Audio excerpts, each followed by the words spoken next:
This is not real. It's just a dream.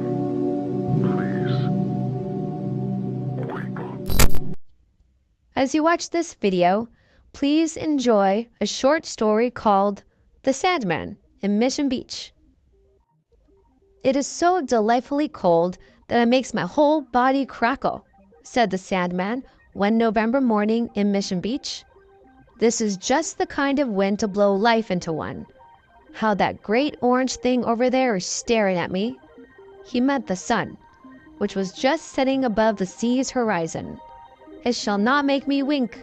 I shall manage to keep the pieces." He had 2 triangular pieces of glass tile in his head instead of eyes, and his mouth was made of an old broken twig washed up on shore. He had been brought into existence amid the joyous shouts of boys and girls, the crashing of waves, and the calls of seagulls. The sun went down, and the full moon rose large, round, and clear, shining above the deep blue sea. "There it comes again from the other side," said the Sandman, who supposed the sun was showing itself once more. "Ah, I have cured it of staring. Now I may hang up there and shine, so that I may see myself. If I only knew how to manage to move away from this place. I should so like to move. If I could, I would glide along yonder on the beach, as I have seen the children do. But I don't understand how. I don't even know how to run."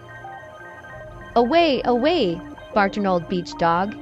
He was quite hoarse and could not pronounce bow wow properly. He had once been a beautifully groomed indoor dog. "The high tide will make you run some day. I saw it last winter. Made your predecessor run, and his predecessor before him. Away, away, they all have to go." "I don't understand you, comrade," said the Sandman. "Is that thing up yonder to teach me to run? I saw it running itself a little while ago, and now it has come creeping up from the other side." "You know nothing at all," replied the beach dog. "But then, you've only lately been pushed up. What you see yonder is the moon, and what you saw before was the sun. It will come again tomorrow, and most likely teach you to run down into the ditch by the water, for I think the weather is going to change. I can feel such drops and drops on my back. I am sure there's going to be a change." "I don't understand him," said the Sandman to himself, "but I have a feeling that he is talking of something very disagreeable. The thing that stares so hard just now, which he calls the sun, is not my friend. I can feel that too." "Away, away," barked the old beach dog, and then he turned around 3 times and crept into his kennel to sleep. There really was a change in the weather. Toward morning, a thick fog covered the whole beach town, and a keen wind arose, so that the cold seemed to freeze one's bones. But when the sun rose, a splendid sight was to be seen. Trees and bushes were covered with frost, and looked like a forest of white crystals, while on every twig glittered a dozen dewdrops. The many delicate forms, concealed in summer by luxuriant palm foliage, were now clearly defined and looked like glittering lacework. A white radiance glistened from every twig. The palm trees, waving in the wind, looked as full of life as in summer, and as wondrously beautiful. Where the sun shined, everything glittered and sparkled as if dusted by diamonds, and the dewy carpet of the earth seemed covered with glass, from which gleamed countless lights. "This is really beautiful," said a young lady who had come onto the beach with her lad, and they both stood still near the Sandman, contemplating the glittering scene. "Summer cannot show a more beautiful sight," she exclaimed, while her eyes sparkled. "Who are those 2?" asked the Sandman of the beach dog. "You have been here longer than I. Do you know them?" "Of course I know them," replied the beach dog. "The lady has stroked my back many times, and the young man has often given me a bone and meat. I never bite those 2. "But what are they?" asked the Sandman. "They are lovers," he replied. "They will go and live in the same kennel by and by, and gnaw at the same bone. Away, away!" "Are they the same kind of beings as you and I?" asked the Sandman. "Well, They belong to the master, retorted the beach dog. Certainly people know very little who were only born yesterday, and I can see that in you. I have age and experience. I know everyone here in the house, and I know there was once a time when I did not lie out here in the cold, fastened to a chain. Away, away. The cold is delightful, said the Sandman. But do tell me, only you must not clank your chain so, for it jars within me when you do that. Away, away, barked the old beach dog. I'll tell you. They said I was a pretty little fellow once, that I used to lie in a velvet-covered cushion up at the master's house and sit in the mistress's lap. They used to kiss my nose and wipe my paws with an embroidered handkerchief, and I was called Amour, dear Amour, sweet Amour. But after a while, I grew too big for them, and they sent me away to the housekeeper's room, so I came to live on the lower story. You can look into the room for where you stand and see where I was once master, for I was indeed master to the housekeeper. It was a much smaller room than those upstairs, but I was more comfortable, for I was not continually being taken hold of and pulled about by the children, as I had been. I received quite as good food and even better.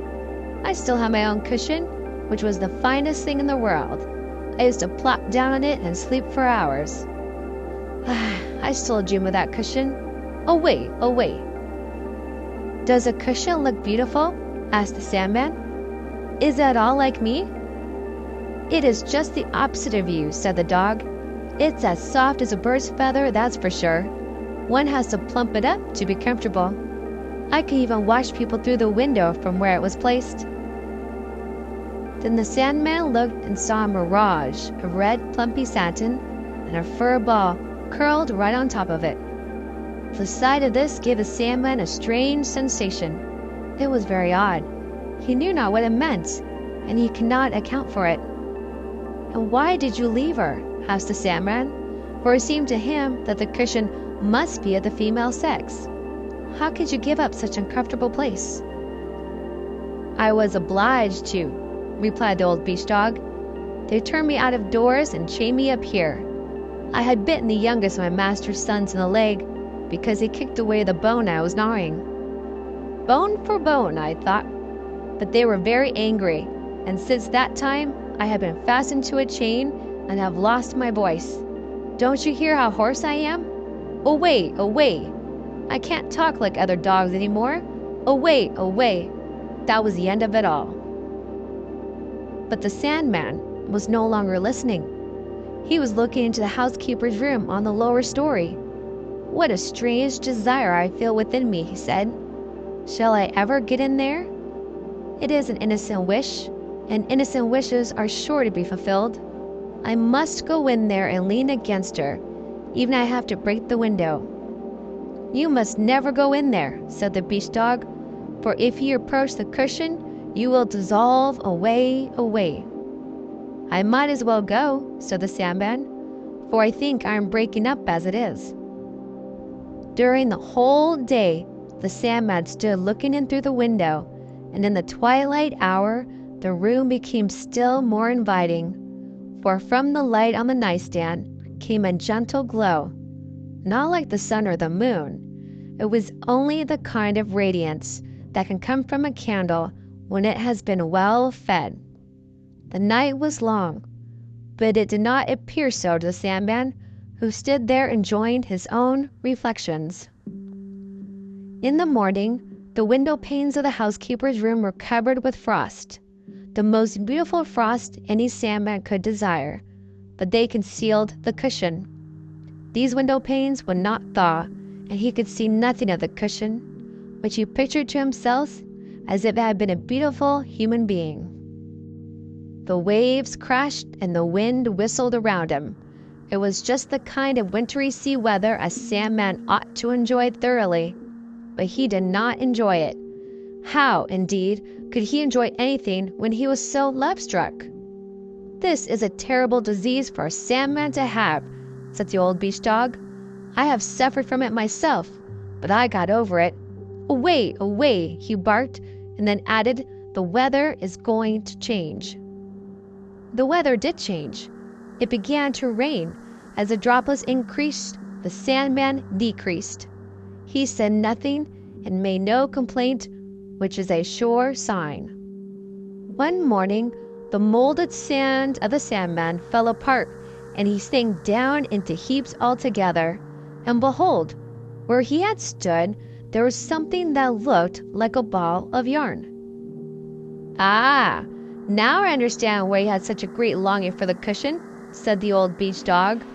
"Why, there's the yarn that is used for making the cushion. The Sandman had a ball of yarn in his body. That was what moved him so. But it is all over now. Away, away." It was long before the cold sea winter passed. "Away, away," barked the hoarse old beach dog. And nobody thought of the Sandman anymore. The end. If you like this video, please hit the like button. If you want to see more videos, hit the subscribe button. And if you have something to say, then please leave a comment. Thank you for watching Dogs and Walks.